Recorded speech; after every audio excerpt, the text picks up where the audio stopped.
a speaker, the more intrigued I become. From Netscape to Nerves, she has covered some serious ground in her career, and hearing her say it, she just recently found the courage to dive into hardware, and let's hear her tell her story. So give a big hand to Ellyse Cedeno.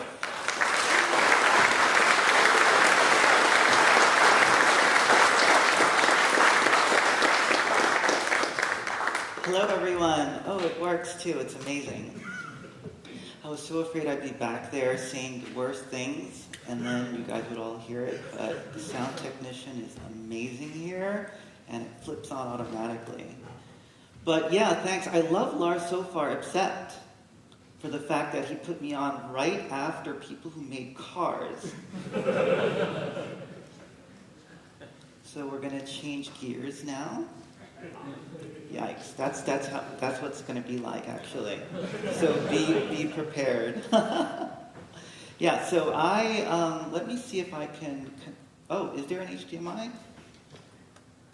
Yeah.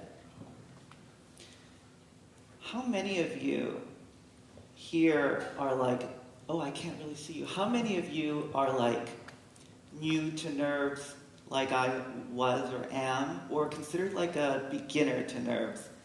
Wow, a lot of you. This is amazing, right? I'm so excited to be here. Goatmeyer, I was like, what the hell is Goatmeyer? I didn't read the rule of conduct. I'm so sorry. It's like, I don't know if I can say shit or what, but like, I'm fine, so we'll be all right. Yeah, and I was like, what is this thing? I want to go. Oh shit, I want to actually talk, you know? And that was like an amazing thing. I sent a message to Lars and was like, hey, can I just learn it and talk about it? And like, sure, why not? And that's where we ended up. So I'm going to try to project this thing. I have a little device that's not nearly as exciting as the other stuff you've seen, but will hopefully be something interesting for you guys anyway. I think I'm all connected here. And let me make sure my laptop is connected. And how many of you are like experts with Nerves? Oh, this is going to be excellent. The previous talk was like, no one understood me now. Like, that sounds great, but like, what is this thing? Yeah, so let's see here. Let me see if I can present this slideshow. Start from the beginning. Nope.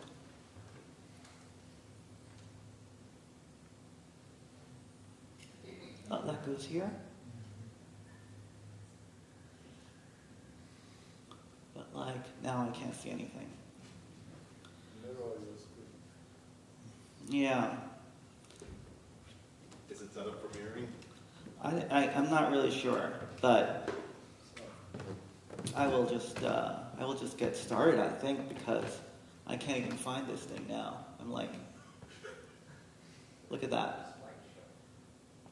Yeah, I tried slideshow here, and then it just shows on my screen. But let me get started on the concept of who I am, too. And so just like quickly, I hate talking about myself, but I started early at building search engines and web crawlers before Google. Then I joined Netscape, and we built like the back end for serving all the pages there. There wasn't like, couldn't really use like Apache and things like that. So we built our own system. And so it was always like about high concurrency, high load, high performance systems that I really loved. And from there, I did a startup where we built massively multiplayer online game servers. So this was still the same thing. And you know what I hated the most was like using threads, always like dealing with deadlocks. And it was always a real pain, right? And then one day, I discovered Elixir, right? So I might be the only person who actually has never touched Phoenix, has never touched LiveView, you know, but like the back-end OTP stuff, I love. I could live there and be happy for the rest of my life. Yeah, right?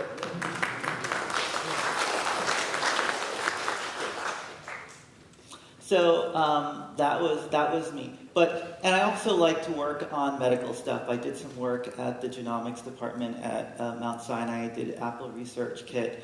Still, lots of data, lots of backend stuff. Love Elixir. But I'm hardware clueless, right? Like, I don't know anything about hardware. It's always been software, and going to Elixir functional world made a lot of sense for me.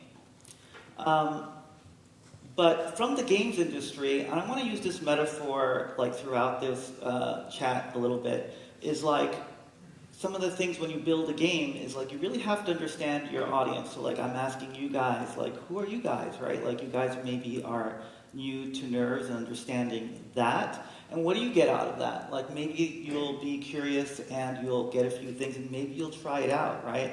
So that's really great.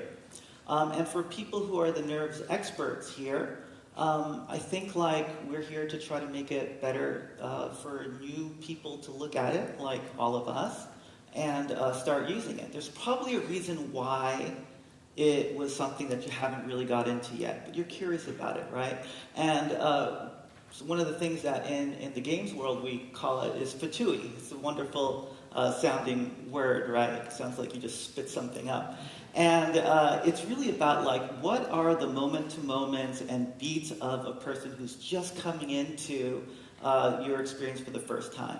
And unlike a lot of programming languages, I love programming languages. I even just like started learning COBOL on an IBM Z mainframe. It's like, you know, what is this, right? And that moment to moment is not easy either. Holy cow, like getting onto a mainframe and learning that was way harder than learning COBOL itself. But like getting into nerves isn't like just making a hello world, right? You can't just like do 2 lines and then get going. You have to probably get a few things, and there's some things that could get in your way. And we're going to be talking about that a little bit. The funny thing is, a quick story about like my adventure starting this thing. I feel like I've learned a little bit about this group, people who do like embedded systems programming, because I have like colleagues, I've worked with them for a while, I feel like I know who their family is, what they do for their hobbies, all this kind of stuff. But as soon as I told people, hey, I'm gonna like do a talk on like Elixir Nerves, it's like embedded programming, they're like, oh my God, like I have this project I did, Arduino, they started talking about it, everything, and they were so helpful. They were like, what do you need? Like, how are you gonna do it? What can I do for you? And really, like, for me, these are like the Canadians of programmers, you know? They're like, you got a problem? Are you stuck? I'm here to help you. Look, I think Swedish people are nice too, but Canadians sort of win in my view. So like, yeah, these guys came out of the woodwork and just started like helping me out so that I could actually learn this stuff. So thanks to them. I also have a theory that the reason they don't talk about it is because they love it so much that they've learned that, like, you talk about it too much, someone's just going to be like, shut up about it already. and that's why that doesn't happen. So, also in games, you kind of have the story. Like, how does it start? And my story starts with, like, my father was, like, a machinist. He made metal parts for like machines. He even made me a flute, like when I was learning flute, and built furniture, like little dollhouse looking thing that he built into big furniture.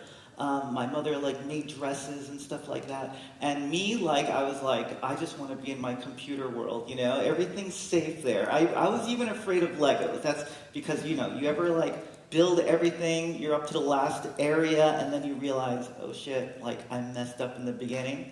That is my nightmare. And with programming, it's not a big deal, right? But when you're building something, it's a lot different. So the tension, like what is this about? What's the hook? Like what's the story here? Some of it is that, I already talked about this a little bit, is that Hello World is really easy to do. And one of my favorite books, besides Elixir in Action, is The Little Lisper. And it was sort of like one step at a time. I learned a little by little and I felt like, oh my God, I'm becoming like a programmer, right? And that's amazing. And you can do that often like on a web page now, right? Before, you had to do stuff, probably even punch cards at some point. But now, you can just like get on a web page, you don't need to install anything and start programming. And I feel like this has really helped with like adoption, right? For a lot of people learning programming. But like embedded programming, it was a lot harder. I got no errors feedback when I was doing something. And you needed to get like a whole bunch of pieces to actually get started. No debuggers.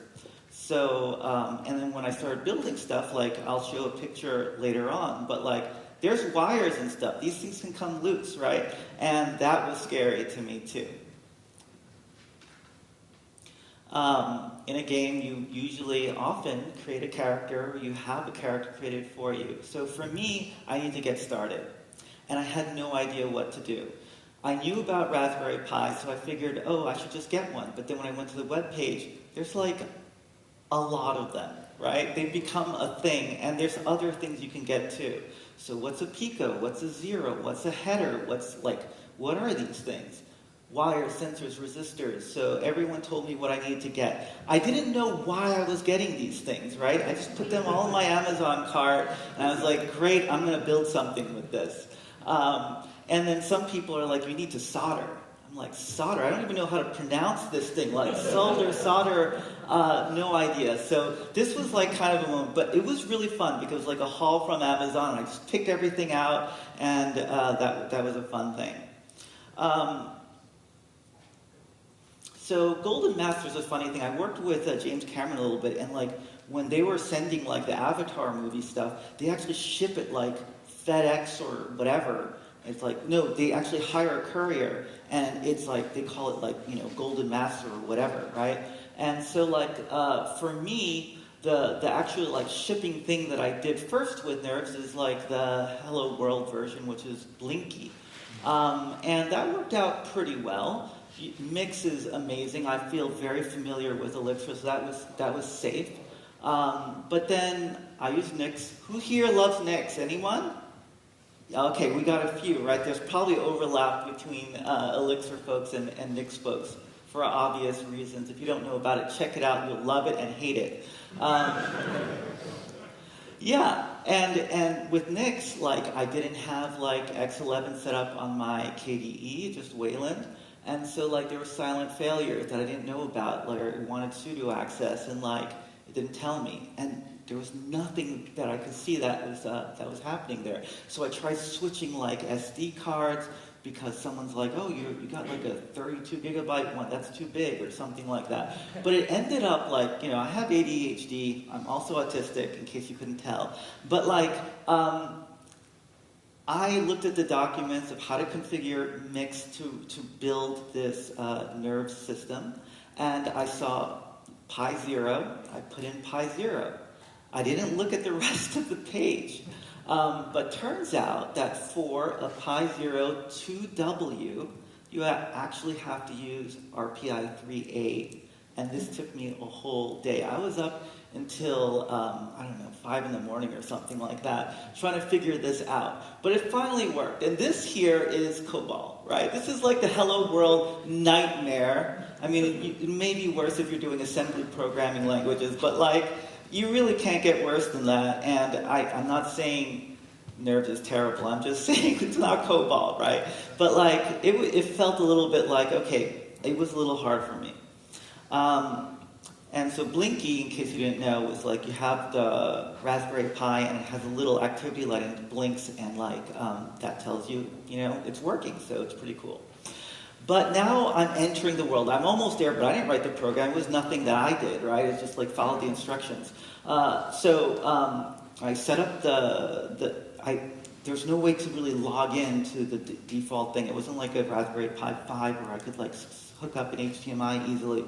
So I set up SSH and just hoped that like it would connect to the Wi-Fi with the right settings. And I connected like GPIO ports. We'll talk about that in a second. And I had to learn, like, I wanted to basically turn an LED light on, not the one that's built into the Raspberry Pi, but my own LED light. And I'm probably running late, so I'm going to have to hurry. I'm going to skip like what I learned about resistors, but when I first saw a resistor, I was like, I called my friend John. I'm like, which of these things that you told me to buy is a resistor, and why do I need it, right? But yeah, it turns out like it'll pull too much current if you don't have a resistor. You put a resistor in there, you're all good. And then like I basically typed in the magic words, where it's like circuit GPIO like set 1, and like and it turned the light on. My girlfriend loves to play Final Fantasy. She's sitting next to me, right? She's doing a raid or something like that. And I typed the set 1, my light goes on, I'm like, oh my god, right? And like she's like, putain, qu'est-ce qui se passe? She's French. And like and then I'm like, you know, this is important. And then I turn it off, and it goes off, and I turn it back, and like, Sherry, you have to see this. Like, I have figured this out. So I type it in again, and the little light comes on, and she's like, it's a light switch, like, it's a big deal. You don't understand. And really, like, up until this moment, nerves for me was like pretty abstract. It was like I knew maybe it was something interesting, but there's this moment where like that light switch came on. It's the silliest thing, but I was like, I'm hooked now, right? It's a very funny thing. That's something so simple. Also, whoever made this was like a joy for me. You SSH into the thing, you got REPL, IEX, and this beautiful like Nerves logo shows up, and it's like I've seen a lot of different ones do that in Terminal, but I love the Nerves one. So now I'm sitting here like I am Nerves master. Let's go. I love music, so I wanted to make a simple theremin. So I got this like ultrasonic sensor. It was weird. I was like, I need a distance detector because I want to detect how far my hand is from the thing. And I guess you use ultrasound for that. No idea. And then, of course, they call it VCC. I can't remember what it stands for, but it's like, does anyone know? Yeah, voltage common collector. There we go. And why is it called that? Smaller charge. Okay. Good answer, makes sense.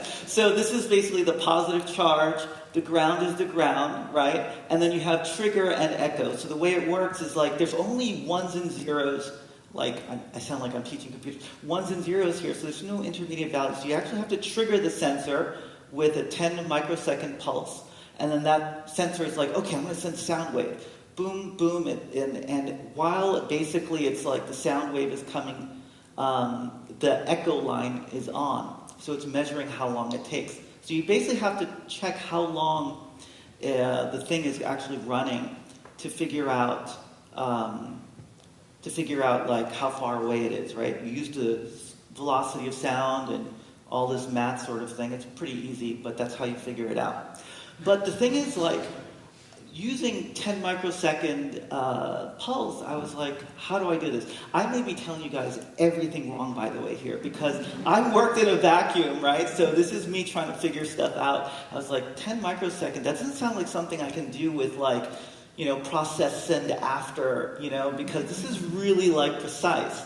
So turns out these, like, Pis and all these other kind of microcontrollers have, like, hardware that can do that.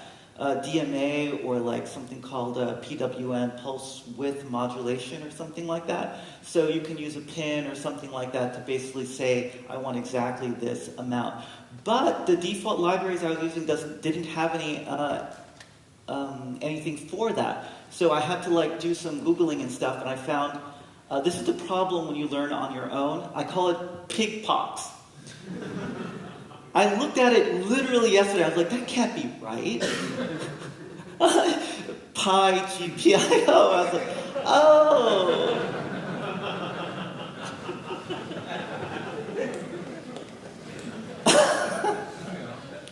It's happened to all of us, right? I'm not alone. But yeah, that worked out great, and I was able to send a signal and actually measure stuff. And this is now when I'm like back into like Elixir world, and everything starts feeling really awesome, because I wanted to make this theremin concept, right? So, well, actually, one big other problem, ALSA, or however you say it, maybe it's ALSA. Making sound from a Raspberry Pi is not obvious. The default Nerves build does not have the sound USB audio driver. So I had to get to the scary web page, which is basically everything's kind of great in the hex page for Nerves, except then they have advanced configurations. Some dude was just like, I'm going to put all the other stuff in here. And it was just like, you know, the vibe changed a little bit. It was like, there be dragons in here. So that was a little bit scary to do, but I finally got a build going, and also I had to learn what OTG, I think that's not even a Nerves thing, that's just like, you know, USB stuff. But I had to basically get the Pi to start acting as a host so I could put a sound USB cable to it.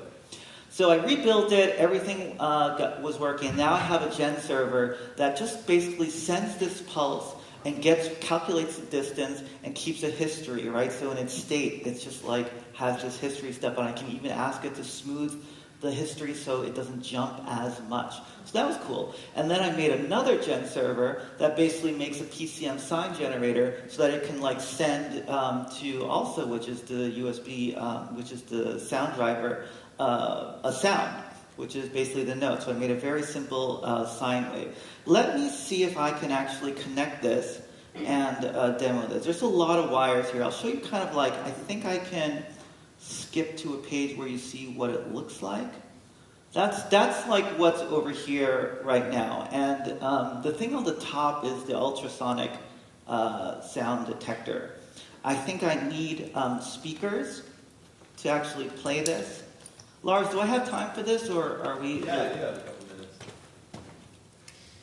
Okay, so I have my handy-dandy speakers here, and hopefully this will work also. Anyone have any questions or anything while I'm like setting this up? I'm terrible at multitasking.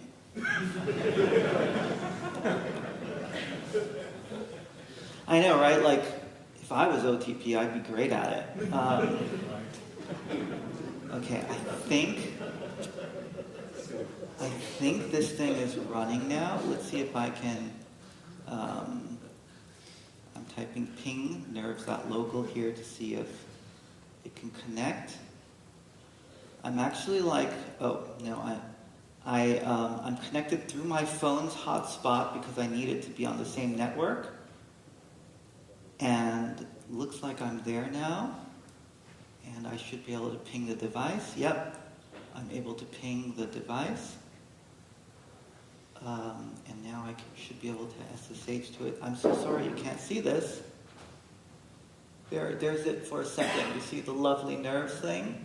And I have REPL on the bottom. And now I can type in REPL theremin.run. Let's see if this actually works. Yeah, wait, hold on. So you see that's the gen server just calculating the distance there, right? And it's spitting it out. And I can make this louder, I think. This is almost like a car. We're almost like a few steps away, right? And it's not a theremin yet, but just like...